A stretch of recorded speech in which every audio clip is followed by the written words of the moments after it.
Plato's Republic, a timeless classic of political philosophy. In some ways, the original text of Western political philosophy. It is, to say the least, a challenging document to read, a challenging text. And over the next few lessons, we want to explore its meaning and also begin to question how we can understand what Plato was trying to say with this text. Socrates, Plato's teacher, didn't write down his philosophical teachings. It was left to his students like Xenophon and Plato to do so.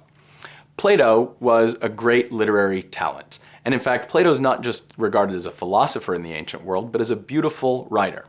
And he wrote what are called dialogues, conversations which portray Socrates as the main character. Now, Plato was a productive writer who wrote over many decades. And he wrote dialogues that portray Socrates. And Plato's dialogues are generally divided into early, middle, and late. What's important is that over Plato's career, he portrays Socrates somewhat differently. The early dialogues are thought somehow to represent a more authentic picture of what Socrates was actually like. It's hard for us to say because we don't have very much to compare Plato's image of Socrates to. In the early dialogues, Socrates is always questioning, and the dialogues end in complete aporia. They end in complete openness. There's no resolution. The Republic, within the corpus of Plato's writings, represents a departure. It was a new kind of text. It's still a dialogue, and it still features Socrates as its main character. But now, Socrates does almost all of the talking. The Republic is longer. In the Republic, Plato begins not just to ask questions, but to offer answers. The Republic has been a profoundly challenging text, and it's been interpreted in a huge number of ways by different readers. It's a hard text to read.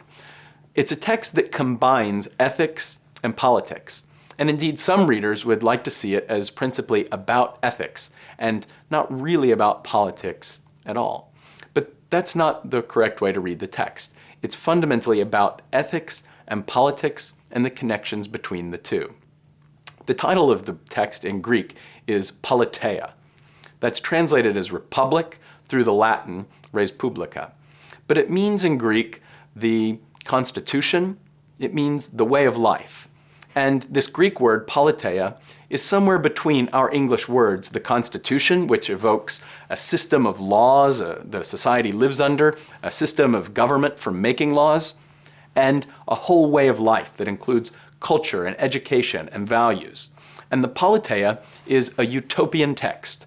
In some ways, it's one of the first utopian texts. Utopia is a Greek word that means a good place, an ideal place.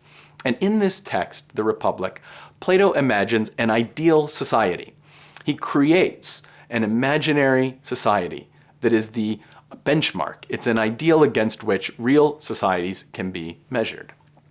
The Republic is a challenging text, but I think we can say that it makes principally three fundamental contributions to our thinking about law and about justice. One, the Republic says that justice is more than simply a contract, that justice is more than simply a law or a set of agreements, a set of contractual agreements among citizens of a polity not to harm each other. That justice is somehow more than simply going about your own life and not hurting others. Plato recognizes the profound implications of the idea that justice is more than simply an agreement not to harm others. Two, the second fundamental contribution of the Republic is that the Republic recognizes that the way of life, the constitution of a society, has the profoundest implications for the individual and his or her ethical, moral well-being. The Republic recognizes that the nature of individual morality and the order of society are inextricable, and the two can't be considered apart from one another. And the third fundamental contribution of the Republic is as a statement about the importance of the common good.